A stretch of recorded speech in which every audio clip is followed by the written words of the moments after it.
മാന്യസുഹൃത്തിന് വന്ദനം. ബഹുമാനപ്പെട്ട വികാരിയച്ച, സിസ്റ്റേഴ്സ്, മതാധ്യാപകരെ, എന്റെ പ്രിയ കൂട്ടുകാരെ, സംശയത്തെ വിശ്വാസമാക്കി മാറ്റിയ മഹാനായ ഒരു സ്ത്രീയാണ് മിസ്റ്റർ തോമസ് ലീഹ. ആ മഹാനെ സ്മരിക്കുന്ന ഈ ദിനത്തിൽ അദ്ദേഹത്തെക്കുറിച്ച് ഏതാനും വാക്കുകൾ പങ്കുവയ്ക്കാനാണ് ഞാനിവിടെ നിൽക്കുന്നത്. മിസ്റ്റർ തോമസ് ലീഹ യേശുവിന്റെ ശിഷ്യന്മാരിൽ ഒരാളായിരുന്നു.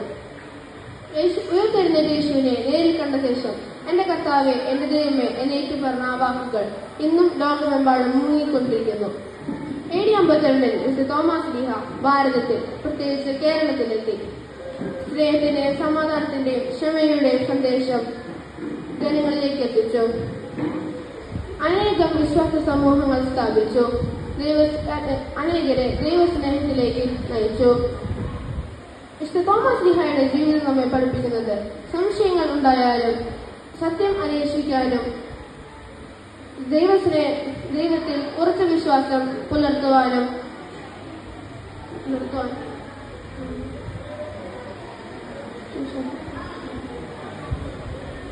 ശ്രമിക്കണം എന്നാണ്. നന്ദി, നമസ്കാരം. വന്ദനം.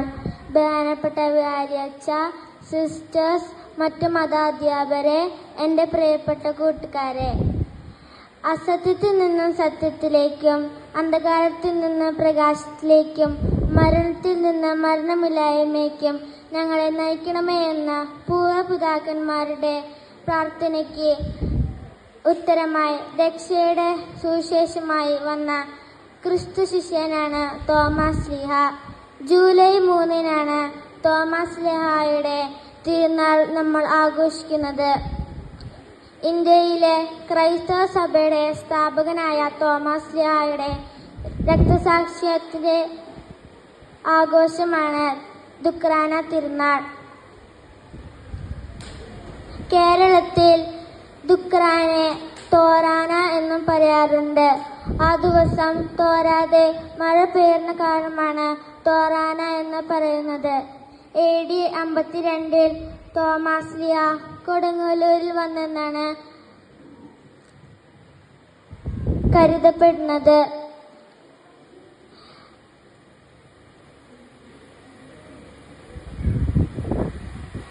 പാലയൂർ, നിലയ്ക്കൽ, കോക്കമംഗലം, കൊല്ലം എന്നിവിടങ്ങളിൽ തോമസ് ലീഹ പള്ളികൾ സ്ഥാപിച്ചു.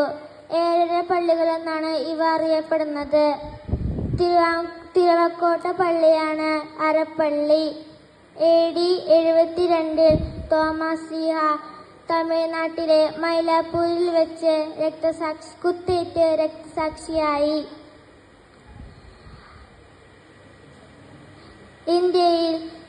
കേരളത്തിൽ ഇപ്പോഴും ക്രിസ്ത്യാനികൾ പീഡനങ്ങളും വെല്ലുവിളികളും നേരിടുന്ന ഈ സാഹചര്യത്തിൽ നമുക്കും അവനോടൊപ്പം പോയി മരിക്കാം എന്ന് പറഞ്ഞ് മറ്റു ശിഷ്യന്മാർക്ക് ധൈര്യം പകർന്ന് യേശുവിൻ്റെ ധീരനായ അനുഗാമിയായ തോമസ് ലീഹ നമുക്കും ഒരു മാതൃകയാണ്.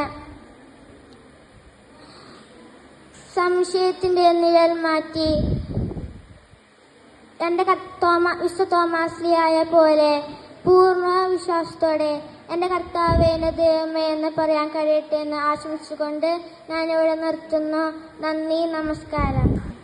വന്ദനം. ബഹുമാനപ്പെട്ട വികാരിയച്ച, സിസ്റ്റേഴ്സ്, മതാധ്യാപകരെ, എൻ്റെ പ്രിയ കൂട്ടുകാരെ, ആദ്യമേ തന്നെ നിങ്ങൾക്ക് എല്ലാവർക്കും ദുഃഖ്രാന തിരുനാളിന്റെ ആശംസകൾ നേരുന്നു. എൻ്റെ കർത്താവേ, എൻ്റെ ദൈവമേ എന്ന വിശ്വാസ പ്രഖ്യാപനത്തിലൂടെ ലോകമെമ്പാടുള്ള വിശ്വാസികളുടെ ഹൃദയത്തിൽ ഇടം നേടിയ മിസ്റ്റർ തോമസ് ലീഹയെ കുറിച്ചാണ് ഇന്ന് ഞാനിവിടെ പറയാൻ പോകുന്നത്. മിസ്റ്റർ തോമസ് ലീഹ യേശുവിന്റെ 12 അപ്പോസ്തലന്മാരിൽ ഒരാളായിരുന്നു. യേശുവിന്റെ പരിശുദ്ധത്തിലും അത്ഭുത പ്രവർത്തനങ്ങളിലും പീഡാനുഭവങ്ങളിലും പങ്കാളിയായി.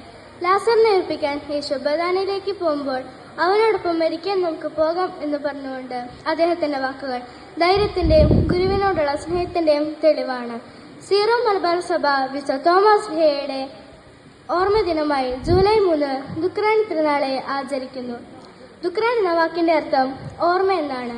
സംശയവും വിശ്വാസവും ഒരേ നാണയത്തിന്റെ രണ്ട് വശങ്ങളാണെന്നും സംശയത്തിന് ശരിയ പ്രതികരണത്തിന് ആഴമായ വിശ്വാസാനുഭവത്തിലേക്ക് നയിക്കാനുള്ള കഴിവുണ്ടെന്നും സ്വന്തം ജീവിതത്തിലൂടെ കാണിച്ചു തന്ന ആ പുണ്യതാരം മിസ്റ്റർ തോമസ് ലീഹ.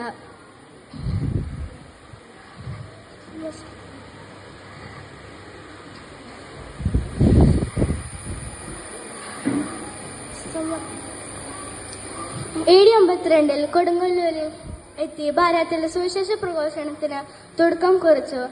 അദ്ദേഹം സ്ഥാപിച്ചതായി വിശ്വസിക്കപ്പെടുന്ന 7 പള്ളികൾ ഇവയാണ്: കൊടുങ്ങല്ലൂർ, പാലയൂർ, കൊട്ടക്കാവ്, കോകമംഗലം, നിരണം, ചായൽ, തിരുവിതാംകൂട്, അരപ്പള്ളി എന്നിവയാണ്. അതുകൊണ്ടാണ് അദ്ദേഹം ഭാരതത്തിലെ വിശ്വാസ പിതാവെന്ന് അറിയപ്പെടുന്നത്. AD 72 മൈലാപ്പൂരിനടുത്തുള്ള വിശുദ്ധ തോമമലയിൽ അദ്ദേഹം കുന്തമേറ്റ് രക്തസാക്ഷിത്വം വരിച്ചു. അദ്ദേഹത്തിന്റെ ജീവിതം നമ്മെ പഠിപ്പിക്കുന്നത് സംശയങ്ങൾ വിശ്വാസമാക്കി മാറ്റാൻ ദൈവത്തിലുള്ള ഉറച്ച വിശ്വാസമാണ് പ്രത്യാശയാണ് വഴി. നന്ദി, നമസ്കാരം. ബഹുമാനപ്പെട്ട വികാരിയച്ഛ, അധ്യാപകരെ, എൻ്റെ പ്രിയ കൂട്ടുകാരെ, എല്ലാവർക്കും എൻ്റെ സ്നേഹപൂർവമായ നമസ്കാരം. യേശുക്രിസ്തുവിന്റെ 12 ശിഷ്യന്മാരിൽ ഒരാളായിരുന്നു വിശുദ്ധ തോമസ് ലീഹ. അദ്ദേഹം ഇന്ത്യയിലെത്തി സ്നേഹത്തിന്റെയും സമാധാനത്തിന്റെയും വിശ്വാസത്തിന്റെയും സന്ദേശം ജനങ്ങളിലേക്ക് എത്തിച്ചു. യേശുവിന്റെ ഉയർപ്പിൽ ആദ്യം സംശയം പ്രകടിപ്പിച്ചെങ്കിലും യേശുവിനെ നേരിൽ കണ്ടപ്പോൾ എന്റെ കർത്താവും എന്റെ ദൈവവും എന്ന വിശ്വാസത്തോടെ ഏറ്റുപറഞ്ഞു. പുരാതന വിശ്വാസം അനുസരിച്ച് തോമസ് ലീഹ ഇന്ത്യയിലെത്തി സുശേഷം പ്രസംഗിക്കുകയും അനേകം ആളുകളെ ക്രൈസ്തവ വിശ്വാസത്തിലേക്ക് നയിക്കുകയും ചെയ്തു. AD 52 മുസിരീസ് തുറമുഖത്ത് ഇന്നത്തെ കൊടുങ്ങല്ലൂരിൽ അദ്ദേഹം എത്തി. കേരളത്തിലെ പ്രധാന 7 ക്രൈസ്തവ സമൂഹങ്ങൾ സ്ഥാപിതമായ പാരമ്പര്യ വിശ്വാസമുണ്ട്. കേരളത്തിന്റെ ക്രൈസ്തവ സമൂഹത്തിന്റെ ആത്മീയ പാരമ്പര്യത്തിൽ അദ്ദേഹത്തിന് വളരെ പ്രധാനപ്പെട്ട സ്ഥാനമുണ്ട്. തോമസിന്റെ ജീവിതം നമ്മെ ഒരു വലിയ പാഠം പഠിപ്പിക്കുന്നു. സംശയങ്ങൾ ഉണ്ടായാലും സത്യം തിരിച്ചറിഞ്ഞാൽ അവ ധൈര്യത്തോടെ സ്വീകരിക്കണം. സത്യസന്ധതയോടും സ്നേഹത്തോടും കൂടി മറ്റുള്ളവരെ സഹായിച്ച് ജീവിക്കണമെന്ന് അദ്ദേഹത്തിന്റെ ജീവിതം നമ്മെ ഓർമ്മപ്പെടുത്തുന്നു. ഈ ദിനത്തിൽ നല്ല സ്വഭാവവും അച്ചടക്കവും കരുണയും വളർത്തി നല്ല വിദ്യാർത്ഥികളും പൗരന്മാരുമായി വളരാൻ നമുക്ക് ശ്രമിക്കാം. എല്ലാവർക്കും എൻ്റെ വക ദുഃഖാന തിരുനാൾ ആശംസകൾ. നന്ദി, നമസ്കാരം. ബഹുമാനപ്പെട്ട വികാരിയച്ഛ, അധ്യാപകരെ, എൻ്റെ പ്രിയ കൂട്ടുകാരെ, ഏവർക്കും നമസ്കാരം. ഇന്ന് ഞാൻ നിങ്ങളോട് സംസാരിക്കാൻ പോകുന്നത് വിശുദ്ധ തോമസ് ലീഹയെ കുറിച്ചാണ്. വിശുദ്ധ തോമസ് ലീഹ യേശുക്രിസ്തുവിന്റെ ശിഷ്യന്മാരിൽ ഏറ്റവും ഊർജ്ജസ്വലനായ ഒരാളായിരുന്നു. AD 52 കടൽ മാർഗം വഴി ഭാരതത്തിലെത്തിയ അദ്ദേഹം കേരളത്തിലെ മുസിരീസ് എന്ന പുരാതന തുറമുഖത്താണ് ആദ്യം എത്തിച്ചേർന്നതെന്ന് സഭാ പാരമ്പര്യം പറയുന്നു. അനേകം ആളുകളെ ദൈവവിശ്വാസത്തിലേക്ക് നയിക്കുകയും സ്നേഹത്തിന്റെ സന്ദേശം പ്രചരിപ്പിക്കുകയും ചെയ്തു. കേരളത്തിൽ 7 പള്ളിയും ഒരരപ്പള്ളിയും അദ്ദേഹം സ്ഥാപിച്ചു.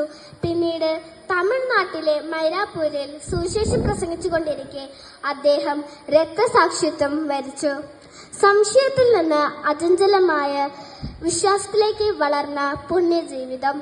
എന്റെ കർത്താവെ, എന്റെ ദൈവമേ എന്ന് ഏറ്റുപറഞ്ഞ വിശുദ്ധ തോമസ് ലീഹയെ ഓർക്കുമ്പോൾ ഒരു കാര്യം ഓർക്കുക: ജീവിതത്തിലെ സന്തോഷത്തിലും സമൃദ്ധിയിലും എന്റെ കർത്താവെ, എന്റെ ദൈവമേ എന്നേറ്റുപറയാൻ എളുപ്പമാണ്. എന്നാൽ ജീവിതത്തിലെ രോഗങ്ങളിലും തകർച്ചകളിലും പതർച്ച കൂടാതെ എന്റെ കർത്താവെ, എന്റെ ദൈവമേ എന്നേറ്റുപറയാൻ നമുക്ക് സാധിച്ചാൽ ഞാനും നീയും ഒരു ഉത്തമ വിശ്വാസിയാണ്. ഇത്രയും പറഞ്ഞുകൊണ്ട് ഞാൻ എൻ്റെ വാക്കുകൾ നിർത്തുന്നു. നന്ദി, നമസ്കാരം. ായിരിക്കട്ടെ.